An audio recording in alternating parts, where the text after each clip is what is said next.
Salut les gars, on se retrouve aujourd'hui. Comme vous le voyez, je suis pas seul. Nouvelle petite vidéo avec Jérém. On va discuter d'un nouveau sujet qui nous tient à cœur. On a intitulé ça le et si. What Et if? si, what if, comme disent les Anglais, justement, on en viendra un peu plus tard dans la vidéo. Et si il s'était passé une certaine action à la place d'une autre dans le monde du football. Et les gars, pour ce premier épisode, je vous propose de regarder ensemble la Coupe du Monde 2010 et plus précisément la frappe de Lampard face à l'Allemagne en huitième de finale qui arrive dans le but mais qui a été refusée par l'arbitre. Donc déjà pour rappeler un peu les faits, on va commencer. L'Angleterre se qualifie pour les huitièmes de finale après une phase de groupe plus que laborieuse, 2 matchs nuls, une victoire 1-0 au dernier match qui leur permet de passer en tant que deuxième du groupe. Et les Allemands, eux, pas beaucoup mieux en termes de résultats. Un match nul, une victoire difficile face aux Africains du Ghana. Ils arrivent donc tous les deux avec un petit manque de confiance en huitième de finale de cette Coupe du Monde. L'Allemagne ouvre le score par Klose. Podolski double la mise un peu avant la demi-heure de jeu. Et c'est Matthew Hobson, le défenseur anglais, qui va réduire le score à 2-1. Dans la minute qui suit, Frank Lampard déclenche un missile téléguidé qui vient se loger sur la barre transversale et qui arrive dans le but allemand, mais qui ressort. L'arbitre décide alors d'invalider le but et le jeu continue à 2-1. Et si ce but avait été comptabilisé par l'arbitre? Je vais commencer avec mon multivers. Je Si t'écoute. cette, Dis-moi ton multivers, j'ai hâte.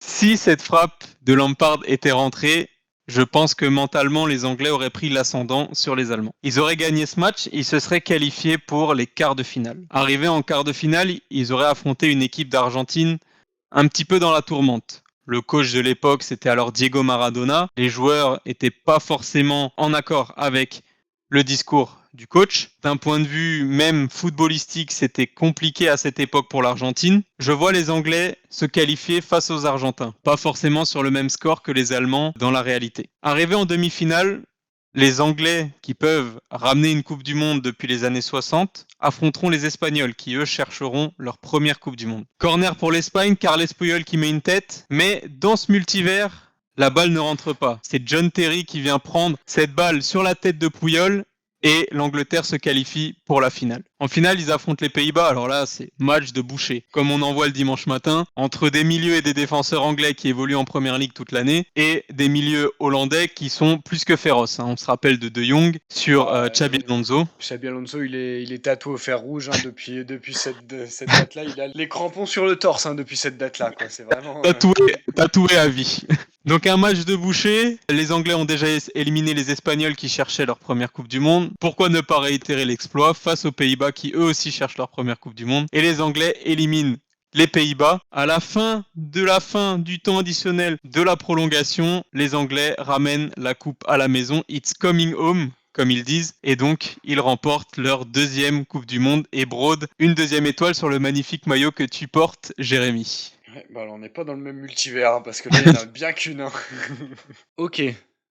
T'as fini ton multivers, là? J'ai fini mon multivers, je te laisse la parole. Ouah, alors là... Alors, il y a une chose sur laquelle je suis assez d'accord, c'est que si si la frappe de Lampard est validée, l'Angleterre revient à 2-2 et mentalement, l'Allemagne, c'est un peu différent dans leur tête et je pense pas que l'Allemagne soit l'Allemagne qu'on ait connue pendant plus de 10 ans et qui craque un peu mentalement et qu'on ne voit plus du tout l'Allemagne par la suite. Je pense qu'on reviendra après dessus. Donc je vois là, effectivement l'Angleterre gagner avec un match relativement solide si ce but est validé. Comme tu l'as dit, face aux Argentins, avec la faiblesse tactique de l'Argentine et également les faibles niveaux des joueurs sur le terrain. Même s'il y avait Messi à l'époque, on se souvient que Messi c'est quand même un petit fantôme pendant très longtemps avec l'Argentine. À cette époque-là, il avait 45 sélections pour 13 buts. Donc c'est pour vous dire un peu son niveau avec l'Argentine. Effectivement, je pense que l'Angleterre passe face à l'Argentine. Alors, sur un petit score, je pense que l'Angleterre, ils doivent pas gagner plus de 2-0 peut-être. Le seul truc qui me fait peur, c'est un peu la défense, enfin surtout le gardien. C'est ce qui va changer par rapport à ton histoire parce que face à l'Espagne, je pense que l'Angleterre prend une petite valise parce que Fernando Torres, David Villa et consorts vont trouver des espaces et surtout rencontrer un David James qui a des gants en mousse avec les ballons qui glissent facilement. Et donc je vois l'Espagne passer, par contre, ce qui change dans ce multivers et dans mon multivers, je pense que l'Espagne ne termine pas championne du monde. Tout simplement parce que, pour moi, le match face à l'Allemagne est un match référence pour l'Espagne, comme le France-Belgique d'ailleurs, de 2000, Tout à fait, ouais. où tu es présent, tu te construis une confiance qui est très très très importante pour la finale. Et je pense pas que la confiance qu'ils ont engrangée face à l'Allemagne, je pense pas que la confiance aurait été la même s'ils avaient affronté l'Angleterre. Là où les Pays-Bas ont gagné 3-2 face à l'Uruguay et dans un match plutôt solide. Alors physiquement c'était dur, ils arriveront peut-être fatigués, mais avec beaucoup plus de confiance que l'Espagne. Et je pense que cette fois, on aurait peut-être vu un petit Schneider ou un petit Robin van Persie marqué face à l'Espagne et donc remporter cette Coupe du Monde. Alors je sais pas si ça aurait été une bonne chose que les Pays-Bas gagnent en Afrique du Sud, au vu du contexte politique 25 ans avant, mais je pense que l'Espagne n'aurait pas gagné cette Coupe du Monde et je pense que les Pays-Bas auraient été champions avec une génération relativement dorée. Et je pense qu'on va pouvoir discuter un peu de ces deux versions puisque dans nos multivers, je pense que les années futures ne sont pas du tout les mêmes et que même il y a plein de choses qui changent, notamment le Ballon d'Or à la fin de la saison. Dans mon multivers, forcément, Schneider n'a aucun adversaire pour aller chercher un ballon d'or et remporter son premier et sûrement seul ballon d'or de sa carrière. Bah, clairement, c'est indéniable que si Schneider remporte la Coupe du Monde cette année-là, avec sa victoire notamment en Ligue des Champions la même année, il doit remporter ce ballon d'or, c'est sûr et certain. Messi ne le remporterait pas en 2010. Ça changera beaucoup de choses, je pense, sur la suite du Ballon d'Or aussi, sur les attributions suivantes. Ça, on pourra peut-être y revenir dans une autre vidéo, mais effectivement, ça impacte ça aussi. Je crois que on en discutait un petit peu avant cette vidéo, mais tu me parlais aussi de l'Allemagne, de plus voir forcément l'Allemagne à ce niveau-là. Effectivement, ce qui se passe, c'est que l'Allemagne, ça a été une grosse nation entre 2006 et 2018. En 2006, ils font une demi-finale. À l'Euro 2008, ils sont en finale. Techniquement, à la Coupe du Monde 2010, ils vont jusqu'en demi-finale face à l'Espagne, qui est leur bête noire. Et ça a été une place forte, et je pense que l'ascension de l'Allemagne aurait été complètement brisée avec cette défaite face à l'Angleterre. On n'aurait peut-être pas vu l'Allemagne en 2014, contrairement à l'Espagne, si justement, on est toujours dans ce multivers hein, où l'Angleterre va jusqu'en demi-finale. L'Espagne aurait une revanche à prendre alors que l'Allemagne aurait été très en difficulté. Joachim Löw serait peut-être pas resté. Enfin, il y a tout un groupe qui aurait été changé. Du coup, si tu changes de coach, de sélectionneur, tu as le groupe qui est changé en profondeur. En fait, toutes les défaites de l'Allemagne expliquent pourquoi est-ce que l'Allemagne est championne du monde en 2014. C'est comme tout. Toutes tes défaites, tu emmagasines de l'expérience pour gagner à la fin. Et tout ça fait que l'Allemagne, avec cette défaite face à l'Angleterre, n'aurait pas su se relever, selon moi, et on n'aurait pas vu l'Allemagne en 2014. Ils auraient été un peu dans un creux générationnel, comme c'est le cas aujourd'hui, en difficulté, avec des sélectionneurs qui se succèdent. Enfin, on les aurait pas vus, c'est un grand mot, mais peut-être qu'on n'aurait pas affronté l'Allemagne en 2014, en quart de finale, peut-être qu'on n'aurait pas affronté l'Allemagne en 2016, à l'Euro. Il y a plein de choses qui découleraient de cette Coupe du Monde, qui ferait que l'Allemagne, pour moi, aurait été sous-performante par rapport à son niveau, justement du fait du manque de confiance, là où les Pays-Bas auraient plutôt surfé sur cette vague, plutôt que d'être absente pendant quasiment 10 ans des grandes compétitions, ou en tout cas ne pas être performante pendant quasiment 10 ans. Je vais partir également sur l'Espagne qui pour moi aurait réussi grâce à l'Euro 2012 à se remobiliser, à gagner la Coupe du Monde 2014 derrière, en arrivant même avec des joueurs peut-être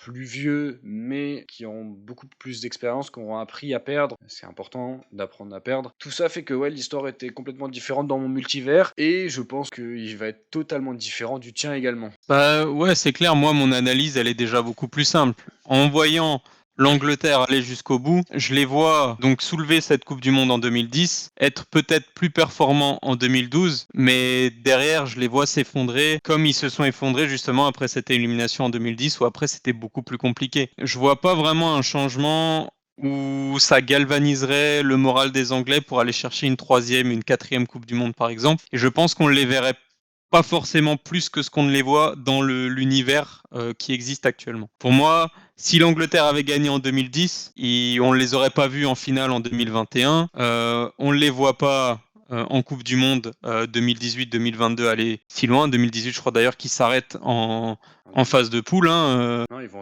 en demi. Pardon, c'est en 2014 où ils s'arrêtent en phase de poule. Moi, je les vois justement suivre un peu cette voie-là. Et je les vois du coup pas aller en demi en 2018 et pas aller face à la France en 2022. Pour ce qui est du Ballon d'Or, par contre, effectivement, là, j'ai aucune idée de l'issue du Ballon d'Or en 2010 si l'Angleterre gagne la Coupe du Monde, dans le sens où aucun Anglais n'a performé en finale de Ligue des Champions. Et du coup, ce serait peut-être forcément le premier vol de Lionel Messi, mais ça, c'est pour une autre histoire. Venant d'un fan de Messi.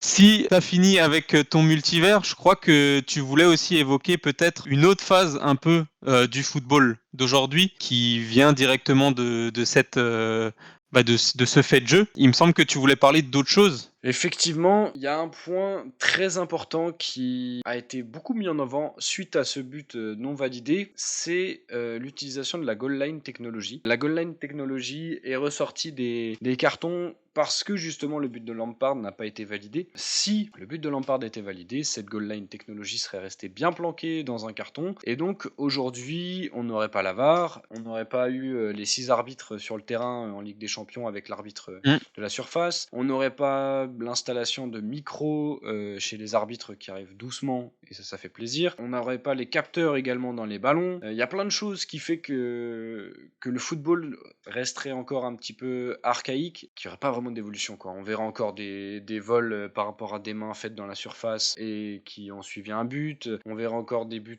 sur hors-jeu être accordés alors que l'attaquant était hors-jeu. On verra encore des buts refusés alors que la goal line technology permet justement de voir si le ballon a entièrement franchi la ligne, ou inversement accorder des buts alors que le ballon n'a pas entièrement franchi la ligne. Ce but de Lampard dans mon multivers, il change plein de choses au niveau de l'arbitrage, enfin même dans ton multivers à toi aussi, parce que justement on n'aurait pas tout ça. La France n'aurait pas marqué face au Honduras, sur un but de Benzema. La France qui est d'ailleurs la première équipe à avoir un but accordé grâce à la goal line technology. Elle n'aurait pas également marqué sur penalty face à l'Australie grâce à la VAR. La France qui est également la première à bénéficier d'un arbitrage grâce à la VAR. Et dans ce multivers-là, du coup, ça change quand même pas mal de choses pour la France, notamment pour 2018, mais c'est un autre débat. Avec une non-victoire face à l'Australie, ta Coupe du Monde échange complètement. Donc ouais, dans ce multivers-là, l'arbitrage est encore en retard, et peut-être qu'aujourd'hui, à l'heure actuelle, on aurait peut-être enfin l'apparition de la goal line technology, mais on serait sacrément en retard sur notre univers, quoi. Écoute, t'as résumé un peu tout ce que je pensais aussi. Comme dit,